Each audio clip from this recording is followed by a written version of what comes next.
देश में इन दिनों फिर से सिटीजनशिप अमेंडमेंट एक्ट को लेकर चर्चा शुरू हो चुकी है। तो वहीं कुछ दिनों पहले असम में एनआरसी को लेकर खबरें गर्म होने लगी है। इन दोनों चर्चाओं के बीच आज हम आपको बताएंगे कि एक भारतीय नागरिक के पास कौन से दस्तावेज होने चाहिए। ये सारे दस्तावेज भारतीय नागरिकों के पास होना यकीनन आसान है। आमतौर पर जो भी भारत में पैदा होता है फिर या यहाँ का निवासी होता है तो उसके पास ये सारे दस्तावेज होंगे ही। इस लिस्ट में बता दें कि आधार, पैन कार्ड और पासपोर्ट जैसे दस्तावेजों की तो हम आमतौर पर ज़रूरत पड़ती ही है।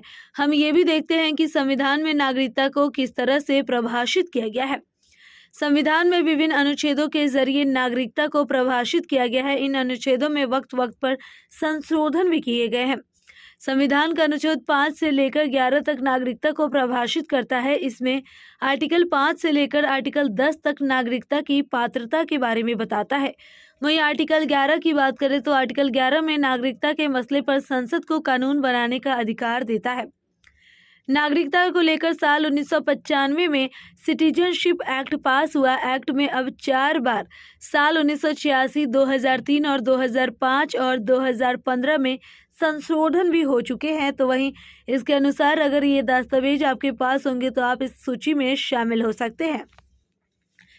बता दें कि जमीन के दस्तावेज जैसे कि बैनामा भूमि के मालिकाना हक का दस्तावेज, इसके अलावा राज्य जारी किया गया स्थायी निवास प्रमाण पत्र, भारत सरकार की ओर से जारी पासपोर्ट, किसी भी सरकारी प्राधिकरण द्वारा जारी किया गया लाइसेंस या फिर प्रमाण पत्र, और इसके अलावा डाकघर में खाता या फिर बैंक में अकाउंट, सरकार या सरकारी उपक्रम के तहत सेवा या नियुक्ति को प्रमाणित करने वाला दस्तावेज, विश्वविद्यालय या बोर्ड द्वारा जारी किया गया शिक्षण प्रमाण पत्र, और इसके अलावा सक्षम प्राधिकार की ओर से जारी किया गया जन्म प्रमाण पत्र।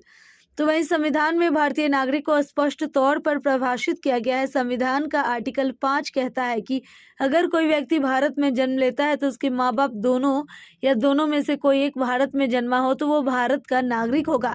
भारत में संविधान लागू होने के 5 साल पहले यानी कि साल 1945 से पहले रह रहा हर व्यक्ति भारत का ही नागरिक माना जाएगा। हालांकि जब असम में एनआरसी प्रक्रिया को लागू किया तो उसमें ये माना गया कि वो शख्स एनआरसी के तहत भारत का नागरिक होने की योग्य है जो साबित करते हैं कि या तो वे उनके पूर्वज 24 मार्च साल 1971 को या उससे पहले भारत में थे। यह प्रक्रिया बांग्लादेशी प्रवासियों को बाहर करने के लिए शुरू की गई थी। बता दें कि साल 1971 में हुए भारत पाकिस्तान युद्ध के बाद बांग्लादेश का निर्माण हुआ था।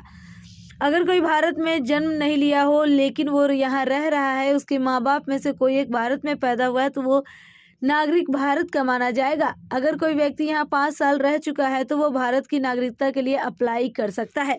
तो अभी के लिए इतना ही। ऐसी तमाम जानकारी और खबरों के लिए बने रहिए हमारे साथ इंडिया न्यूज़ पर। नमस्कार।